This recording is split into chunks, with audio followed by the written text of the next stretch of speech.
छत्रपती शिवाजी महाराज की जय, छत्रपती संभाजी महाराज की जय. जमलेल्या माझ्या सर्व रक्षक प्रतिष्ठानचे मावळे पदाधिकारी, तुमचं सरस स्वागत करतो मी. आपण मोठ्या संख्येने उपस्थित खूप राहिलात आणि जे माझे पत्रकार बंधू आहेत सगळे त्यांचे मी स्वागत करतो. तुम्हालाही बराच वेळ थांबावं लागला, पण मोठ्या संख्येने उपस्थित राहिला सर्वजण. आणि माझे प्रतिष्ठानचे सगळे पदाधिकारी आहेत, जिल्हाध्यक्ष असू द्या, उपजिल्हाध्यक्ष असू द्या, त्यांनी खूप सर्वांना निरोप देऊन शाखा प्रमुखांना बोलवलं, त्यांचेही मी स्वागत करतो, त्याचे आभार मानतो. माझे दैवत श्रीमान छत्रपती उदयनराजे भोसले, त्यांना दैवत का बोलतो मी हे अनेक लोकांना प्रश्न पडला असतात. तुम्ही कुणी देव पाहिलाय का? मी तर देव आतापर्यंत कोणी पाहिला नाहीये. पाहिलाय कोणी देव? पण मानवी रूपीत मी देव पाहिलाय, ते माझ्या दैवतांच्या रूपात पाहिलाय. श्रीमंत छत्रपती उदयनराजे भोसले यांच्या रूपात पाहिलाय मी देव. आणि समाजासाठी जे करायचंय सगळेच राजकीय लोक करतात, म्हणजे माझे महाराज साहेब करतात, जे माझे दैवत करतात, ते कोणी करत नाही, लक्षात ठेवा. सकाळी उठल्यापासून रात्रीपर्यंत जेवढे येतील लोक, मग ते कोणत्या तालुक्यातून आहेत, कोणत्या जिल्ह्यातून आले, हे महाराज साहेबांनी आतापर्यंत कधी विसरले? इतक्या वर्षामध्ये आलेल्या लोकांना होईल तेवढं त्याच्यासाठी काम करणं, त्याच्यासाठी फोन करणं, वेळ प्रसंगी समोरच्या अधिकाऱ्याला दम देणं, हे महाराज साहेबांनी करून समोरच्याची कामं पूर्ण होण्यासाठी खूप प्रयत्न केले. आणि मॅक्झिमम म्हणजे 99% महाराज साहेबांनी जे फोन केले, जे लोकांनी का सांगितले, ते कामं झालेले आहेत. लक्षात. आता काही लोकांना वाटतंय सुशील मोजर रक्षक प्रतिष्ठान चालू केले. हे रक्षक प्रतिष्ठान मी 7 वर्षापूर्वी चालू केलेलं आहे. आता फक्त गावोगावी शाखा चालू करतोय मी. शाखा चालू करायचा उद्देश माझा वेगळा आहे. मला वैयक्तिक सुशील मोजर म्हणून कधी उभं राहायचं नाही, इच्छा नाही आणि भविष्यातही नाही. आणि मी कधीच कोणत्या राजकीय पक्षात कधी गेलो नाही आणि मला कधी कोणत्या पक्षात जायचं इच्छाही नाही, मला जायचंही नाही. जे मी करतोय, जे माझे दैवत श्रीमंत छत्रपती उदयन महाराज यांच्यासाठी करतोय. लक्षात ठेवा, त्यांचे जे विचार आहेत, त्यांचे विचार मी गावोगावी पोहोचवायचा प्रयत्न करतोय. लक्षात ठेवा, कारण माझे महाराज गावोगावी जाऊ शकत नाही, ते खासदार आहेत, त्यांना हौस जावं लागतं. आता आज इथे दिल्लीमध्येच आहे आणि ते गावोगावी जाऊ शकत नाहीत. तर त्याचा विचार मी रक्षक प्रतिष्ठानच्या माध्यमातून गावोगावी पोहोचवतोय. मित्रांनो, तर काय बोलतात लोक की त्यांना उभं राहायचंय, मला इलेक्शनला. मला कधी उभं राहायचं नाही, मला राजकारण आवडत नाही, मी कुठे उभं राहणार नाही. लक्षात ठेवा, हे मी पाठीमागे डिक्लेअर केलेलं आहे. आताही तुमच्या माध्यमातून, माझे पत्रकार बंधूच्या माध्यमातून अजून मी तुम्हाला सांगतोय. माझ्या ग्रामीण भागातला, माझ्या शहरी भागातला, माझ्या जिल्ह्यातला तरुण मुलगा, तरुण मुलगी हे पुण्या मुंबई सारख्या ठिकाणी नोकरीसाठी जातात. तिथे कोणतीही अडचण निर्माण झाली तर जे पुण्या मुंबईला नोकरी करतात त्यांना माहितीये काय अडचण निर्माण तिथे होतात. अशा लोकांना मदतीचा हात म्हणून रक्षक प्रतिष्ठानची स्थापना केलेली आपण. परदेशामध्ये काही लोक व्यवसाय निमित्त आहेत, नोकरी संदर्भात आहेत. मी 6 वर्ष व्यवसाय निमित्त परदेशामध्ये होतो. माझा रिअल इस्टेटचा व्यवसाय 20-21 देशामध्ये पसरलेला आहे. त्यामुळे 20-21 देशामध्ये माझं जाणं कायम होतं. तर त्या संदर्भात तिथे कुठे गेलो तर माझा मराठी भाषिक, माझा मराठी माणूस, माझ्या ग्रामीण भागातला माणूस, माझ्या जिल्ह्यातला माणूस किंवा माझ्या महाराष्ट्रातला माणूस तिथे कुठेही भेटला, माझ्या परीने होईल तेवढं त्यासाठी मी काम करतो. अनेक लोकांचे परदेशामध्ये पगार लागलेले असतात, काही लोकांचे पासपोर्ट जमा असतात. त्या ठिकाणी दुबई पोलीस कलोनी असू दे, दुबई काही शेख असू दे, माझे अत्यंत मित्राचे संबंध आहेत, माझे बंधुत्वाचे मित्रतेचे संबंध आहेत. त्याच्या माध्यमातून मी खूप मोठ्या प्रमाणात काम केले आणि करत आहोत आणि करत राहणार. मित्रांनो, मध्ये आमच्या डॉक्टरने सांगितलं आणि म्हणजे दुबईमध्ये छत्रपती शिवाजी महाराज जयंती मी घेतो. प्रथा म्हणून एक संस्था तिथली आहे, ते सागर पाटील म्हणून आहेत ते आणि मी. असं सर्व खर्च कष्टाने केलेला पैशाचा कष्ट तिथं म्हणजे मी खर्चाने तिथे करतो आणि खूप मोठ्या प्रमाणात छत्रपती शिवाजी महाराज जयंती असू दे, छत्रपती संभाजी महाराज जयंती असू दे, मोठ्या उत्सवात आपण तिथे साजरी करतो. तुम्हाला सांगायला आनंद होईल की आपल्या मराठी माणसांबरोबर आपल्या भारतातले साऊथ इंडियन, नॉर्थ इंडियन, केरळचे लोक हेही त्याच्यामध्ये सामील होतात. आणि छत्रपती शिवाजी महाराज फक्त महाराष्ट्रापुरते, आपल्या जिल्ह्यापुरते नाहीत हो, सगळ्या जगामध्ये त्यांचं नाव गेलेलं आहे. माझं नशीब समजतो मी की त्यांची जयंती साजरी करण्यासाठी लोक माझ्याकडे आले, मी त्यांना मदत केली किंवा मोठ्या प्रमाणात आपण साजरी करतो छत्रपती शिवाजी महाराज जयंती. हे माझं नशीब समजतो. मित्रांनो, रक्षक प्रतिष्ठानची आपण स्थापना केल्यापासून गावोगावी आपण शाखा चालू करतो. काही ठिकाणी 30-40 लोक असतात, काही ठिकाणी 200-250 लोक असतात, काही ठिकाणी 500 लोक असतात. लोक गावामध्ये 4 लोक असतील ना एका गावात छोट्याशा वाडीत, त्या ठिकाणी पण रक्षक प्रतिष्ठानची स्थापना करणार मी. लक्षात ठेवा, 4 लोकांची 400 लोक करायची धमक माझ्यामध्ये. लक्षात ठेवा, 4 लोक असू द्या, 4 लोकांची 400 लोक कशी करायची मला माहिती. आपलं सामाजिक काम करायचं. लक्षात घ्या, मध्ये आमचे आता मध्ये अधिक जाधव आमचे मित्र बोलले, अधिक पाटील, की राजकीय काही आमदार खासदार असं काय, असं माझा विषय नाहीये आणि मला उभं राहायचं नाही. त्यामुळे मी तुम्हाला सांगू शकत नाही तुम्ही उभं राहा म्हणून, की तुम्ही उभं राहू नका म्हणून. तुम्ही उभं राहा, मी माझ्यासाठी वचन घेतले मला उभं राहायचं नाही म्हणून. पण तुम्हाला कोणालाही उभं राहायचं असेल तर तुम्ही मोस्ट वेलकम. तुम्ही कुठेही कोणत्याही पक्षातून उभं राहा. एक सुशील मोजर म्हणून, एक रक्षक प्रतिष्ठान म्हणून मी तुमच्या बरोबर कायम सदैव साथ आहे. मी कोणत्याही पक्षाच्या विरोधात नाही. मी आहे फक्त माझे देव श्रीमंत छत्रपती उदयनराजे भोसले याचा आशीर्वाद घेऊन मी त्यांच्या बरोबर. लक्षात ठेवा, त्यांचा आदेश येईल त्याप्रमाणे मला वागावं लागतं, पळावं लागतं आणि ते आदेश योग्य ठिकाणी देतात. ज्या ठिकाणी समाजावर अन्याय होतो त्या ठिकाणी ते आदेश देतात. आता मी माझ्या पत्रकार बांधवांच्या माध्यमातून, माझ्या शाखा प्रमुखांच्या माध्यमातून, माझ्या पदाधिकाऱ्यांच्या माध्यमातून एक घोषणा करतोय. सातारा जिल्ह्यामध्ये उद्या माझे पदाधिकारी, माझे बावळे, माझे शाखा प्रमुख उद्या पोलीस स्टेशनला किंवा तहसीलदार कार्यालयामध्ये उद्या निवेदन देणार आहेत की सातारा जिल्ह्यामध्ये बेकायदेशीर जो गुटखा चालू आहे, बंदी असे असोदी विक्री चालू आहे, सप्लाय चालू आहे, साठा चालू आहे, हे उद्यापासून बंद करावे ही विनम्र विनंती हात जोडून करत आहे. जे गुटखा व्यवसाय करतात त्यांना मी हात जोडून विनंती करतो, उद्यापासून गुटखा विक्री बंद करा. थोडे दिवस देईल, मी हात जोडून सांगतोय, पुन्हा हात सोडायची वेळ आणू नका. मी ही अजून नम्र विनंती करतोय. काय झालं हे नसता मला काय मी व्यसन करत नाही, निर्व्यसनी माणूस आहे मी. गुटख्यासाठी का गेला आज आपल्या पत्रकार बंधू तुम्हाला सगळ्यांना माहिती आहे की काल परवाच आपल्या बघा वरच्या जंगलामध्ये चाललं ते ड्रग्सचा साठा सापडला, सगळ्या एमडीचा साठा सापडला. किती दुर्दैव आहे हो. आपल्या जिल्ह्याचं नाव आपण वाढवतोय, छत्रपतीच्या वंशज आपल्या जिल्ह्यामध्ये आहेत आणि आपल्या व्यवसायात आपल्या जिल्ह्यात काय सापडतं, एमडीचा ड्रग्सचा साठा सापडतो. हे दुर्दैवी बाब लक्षात ठेवा खूप सर्वांसाठी. आता बाकी पोलीस प्रशासन त्याच्या पद्धतीने काम चालू आहे, ते करतील असे पूर्ण त्याच्याकडून आशा आहे. आणि खूप दुर्दैवाची बाब आहे, जिल्ह्याच्या नाव आपलं महाराष्ट्राच्या नकाशावर किंवा भारताच्या नकाशावर जे काल परवा मीडियामध्ये दाखवलं गेलं, सातारा जिल्ह्यामध्ये सापडला एमडीचा साठा. लोक बघतात सातारा जिल्ह्याकडे कसे बघतात, क्रांतिकारीचा जिल्हा आहे आपला. काय लोक काय म्हणजे काय विचार करत असतील बाकी लोक महाराष्ट्रातले, भारतातले, सातारा जिल्ह्यामध्ये काय सापडलं. मध्ये ते सासपड्याचा गुन्हा झाला, सासपड्यामध्ये एका छोट्याशा लहान लेकरावर अत्याचार झाला. त्यावेळेस सातारा जिल्ह्याचं नाव बाहेर ठिकाणी खूप खराब लोकांना म्हणजे खूप वाईट पद्धतीने घेतलं गेलं, असं कसं घडलं म्हणून.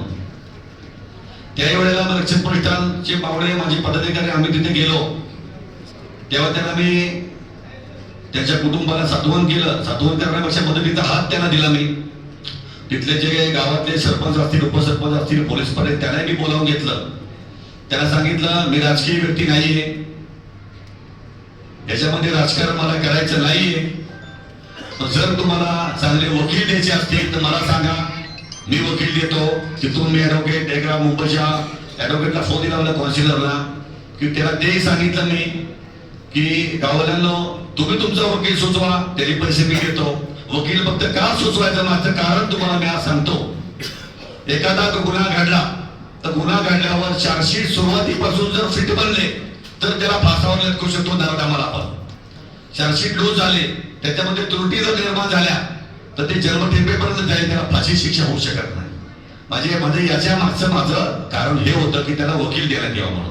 पण पुन्हा मी 1-2 वेळा माझे लोक संतोषला त्यांना तुम्हाला पाठवते, त्यांना पाठवतो त्याच्या घरी, पण अजून पुन्हा त्यांच्यातून काय मला निरोप आला नाही. तर तुमच्या माध्यमातून ते त्यांना सांगणं, गाववाल्याला सांगण्याची माझी इच्छा आहे की अजूनही मी वकील द्यायला तयार आहे. याच्यामध्ये कोणते राजकारण नाही. याच्याबरोबर रक्षक प्रतिष्ठानच्या गावोगावी शाखा जेव्हा चालू करतो आपण त्यावेळेला प्रत्येक ठिकाणी मी सांगतो की भगिनींना, म्हणजे लहान लेकरांना, लहान मुलींना शिकवा, त्याच्या पायावर उभं करा. मुलांनी मुलींनी दोघांनी शिकलं पाहिजे, एज्युकेशन घेतलं पाहिजे, इंग्लिशवर प्रभुत्व मोठ्या प्रमाणात मिळवलं पाहिजे. कारण मी आज प्रदेशामध्ये गेल्यावर तुमच्यातले बरेच जण परदेशात गेले असतील किंवा डोमेस्टिक फ्लाईटला, म्हणजे इथल्या इथे पुण्यावरून दिल्लीला, दिल्लीवरून बँगलोर अशा फ्लाईटला सगळे विमानात बसले असतील. शक्यतो एअर होस्टेस पण इंग्लिशच बोलतात. मग सुरुवात आपण परदेशात जाताना फ्लाईट मधूनच, विमानातूनच इंग्लिशची सुरुवात होते, लक्षात घ्या. त्यामुळे येणाऱ्या काही काळामध्ये आपण इंग्लिशचे free of cost speaking classes चालू करतोय. ते शनिवार रविवार असतील, फ्री ऑफ कॉस्ट असतील, त्याचे पैसे मी स्वतः भरणार आहे. शक्यतो ग्रामीण भागावर फोकस करतोय मी. ग्रामीण म्हणजे शहरातली लोक वाईट असं म्हणत नाही, पण त्यातल्या त्यात ग्रामीण भागातली मुलं मुली किंवा कुटुंब खूप भोळे असतात, खूप प्रामाणिक असतात, खूप इमोशनल असतात. आणि एकदा शब्द दिला ना, आता शब्दाला जागणारे असतात. त्याच्याबरोबर स्पर्धा परीक्षेसाठी काय आपण हॉल एक नवीन येणाऱ्या काळात घेतोय, जेणेकरून माझ्या जिल्ह्यातल्या, माझ्या ग्रामीण भागातला, माझ्या साताऱ्यातला जो मुलं आज शिकतात त्यांनाही स्पर्धा परीक्षेमध्ये पास व्हावं चांगल्या मार्काने, त्यांनाही UPSC MPSC क्रॅक करता यावं, म्हणजे त्यांना पास होऊन त्यांनाही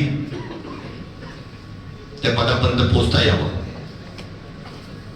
त्याच्याबरोबर आपण येणाऱ्या फक्त महाराजसाहेबांची वाट बघतोय. मी महाराजसाहेब दिल्लीमध्ये आहेत.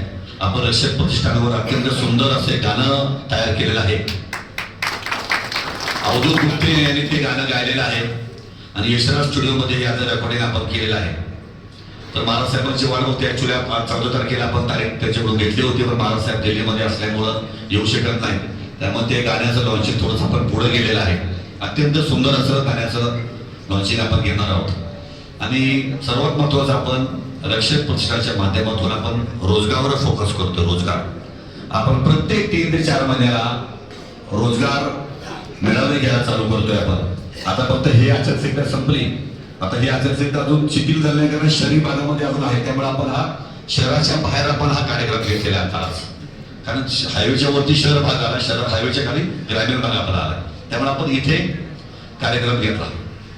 आता पुन्हा जर आचारसंहिता ग्रामीण भागातली लागली जिल्हा पंचायत समिती, तर त्यामुळे अजून आपण थोडा रोजगार मेळावे लांबणार आहे. तर त्याच्यामध्ये माझ्या दैवताचा फोटो असतो ना प्रत्येक ठिकाणी, तर महाराजांचा फोटो असल्यामुळे मला आचारसंहिता बंद करता येणार नाहीये. पण हे एकदा आचारसंहितेचं भूत एकदा सगळं केलं संपलं की सामाजिक कार्याचा धडाका काय असतो ना, हे तुम्हाला सर्वांना दाखवून द्यायला लक्षात ठेवा. आणि रक्षक प्रतिष्ठान कोणाचीही देणगी घेत नाही आणि कोणाची देणगी घेणार नाही.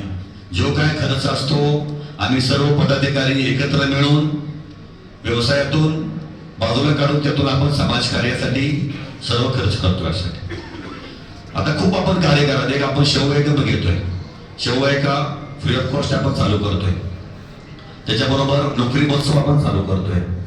नोकरी महोत्सवामध्ये आपण खूप चांगल्या IT कंपन्या असतील किंवा अनेक चांगले कंपन्या असतील, त्या कंपन्या आपण इथे आणणार आहे. IT कंपन्याचे मी मागे अनेक भाषणात बोललेलो आहे.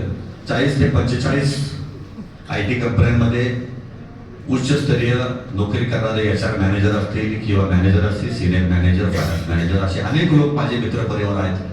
कारण 6 वर्ष मी परदेशातच राहिलो, लक्षात ठेवा. त्यामुळं काही लोकांना इथल्या वाटतं, नाव नाही कुणाचं घेत मी, की सातारा आपला खूप मोठा आहे, साताऱ्यातले आपण खूप मोठे आहेत, आपण मला तसं सातारा बघायला पाहिजे. मित्रांनो, सगळी दुनिया फिरून आलोय हा सुशील मोजर, मला माहिती काय करायचं. त्यामुळं माझ्या ग्रामीण भागातल्या मुला मुलींना रोजगार मी देणार, 100% देणार, लक्षात ठेवा. मध्ये इलेक्शन लागलं त्यावेळेला आम्ही आमचे सुजित जाधवच्या मातोश्री आणि गुरुदेव कांबळे यांना आपण उभं केलं. लोकल उमेदवारावर अन्याय झाला, हे काय राजकीय व्यासपीठ नाही, पण तो शब्द बोलतो त्या निमित्ताने. लोकल उमेदवारावर अन्याय झाला म्हणून त्याने अपक्ष फॉर्म भरले. त्यावेळेला एक सदर बाजाराच्या साठी आपण एक वैभव पोतदार माझे लहानपणीचे मित्र आहेत. म्हणजे मी कोण नव्हतो, सर्वसामान्य एक माणूस, सायकलवरून शाळेतून जायचो घरी यायचो, तेव्हापासून वैभव पोतदार माझे मित्र आहेत. तर त्यांचं जे SP साहेबांच्या बंगल्याच्या पात्रोकाला सेनेस्कूलच्या गेटच्या बाहेर त्यांचं जे संगीत जे शॉप होतं, ते आपण सदर बाजारच्या साठी, सदर बाजार वॉर्ड नंबर 2, 3, 4, 5 मध्ये 2, 3, 4 2, 3, 4 आणि 16 याच्या 4 क्रमांक जे वॉर्ड नंबर आहेत त्यासाठी आपण रक्षक प्रतिष्ठानचे ऑफिस त्यांच्या इथे चालू करत आहे. काय होतं, आपण इलेक्शन असेल तर लोकांना आश्वासन देतो, मी जे करू शकतो तेवढंच बोलतो, माझ्या देवताने तेवढंच सांगितले, सुशील जे बोलू शकते तेवढंच बोल, कारण मी राजकारणी नाही. मी तुम्हाला बोलणार नाही, मी तुम्हाला युरोपला नेतो, लंडनला नेतो, कुठं चंद्रावर नेतो आणि तर या कंपन्या आणतो. जे मी करू शकतो मी तेवढंच बोलतो. त्या प्रतिष्ठानच्या वैभव पोतदारांच्या ऑफिस मधून आपण रोजगारासाठी आपण तिथले जे लोक आहेत सदर बाजार भागात राहणार आहेत, जे महिला भगिनी असतील किंवा तरुण वर्ग असेल, बेरोजगार असतील किंवा काही नोकरी करत असतील, त्यांना चांगल्या ठिकाणी नोकरीसाठी त्या ठिकाणी आपण जवळच्या जवळ आपण चालू केले. दुसरी घोषणा करतो, येणाऱ्या हे जिल्हा परिषद पंचायत समिती इलेक्शन संपलं की सातारा जिल्ह्यासाठी एक रक्षक प्रतिष्ठानचं एक मोठं कार्यालय आपण चालू करतोय, की जेणेकरून माझा फोन सकाळी 9:30 पासून रात्री 1:30 पर्यंत चालू असतो. अनेक लोकांचे मेसेज पडतात, इंस्टाग्रामवर अनेक मेसेज येतात की तुम्ही आता हे केलं पाहिजे, ते केलं पाहिजे. त्यातूनच काय कल्पना घेऊन मी हे समाज कार्याचा सुरुवात केली आहे, लक्षात ठेवा. तर हे कार्यालयामधून आपण त्या कार्यालयामध्ये फक्त लोकांनी यायचं, त्यांचा CV द्यायचा, त्याचा बायोडाटा द्यायचा, पुढच्या 3, 4, 5 महिन्याच्या कालावधीच्या आतमध्ये त्याला आपण पुणे, मुंबई सारख्या ठिकाणी, बेंगलोर सारख्या ठिकाणी, त्याच्याबरोबर परदेशामध्ये नोकरीच्या संधी त्यांना उपलब्ध करून आपण देणार आहोत. त्याच्याबरोबर अनेक बिझनेसमॅन माझे मित्र आहेत. 6 वर्ष मी परदेशात राहिलेलो आहे. एक शेतकरी कुटुंबातला माणूस, 2 धरणामध्ये आमचं गाव गेलं. शिक्षणासाठी आम्ही साताऱ्यात आलो. सेंट स्कूलमध्ये माझं शिक्षण झालं. शिक्षण झाल्यावर काय व्यवसाय केले, व्यवसाय निमित्त काय मला परदेशात गेलो, परदेशात काय व्यवसाय केले. त्यामुळं मित्रांनो, मी तुम्हाला एकच सांगतो, खोटं बोलणारा माणूस नाही मी. तुम्ही हे पृथ्वीवरती गोल मिळते माहिती का, पृथ्वीवरची गोल फिरवायची, त्याच्यावर बोट ठेवायचं, तो कुठलाही देश होते, फक्त तिथं आयलँड आणि आधी मानून राहणारे सोडले, जंगल सोडले, तुम्ही कोणताही देश सांगा, त्या देशामध्ये तुम्ही सांगा दादा मला नोकरी करायची, मला व्यवसाय करायचा आहे, तिथं माझं काम आहे, तुम्हाला 48 तासात त्या देशामध्ये संपर्क साधतो, त्याचं काम आहे.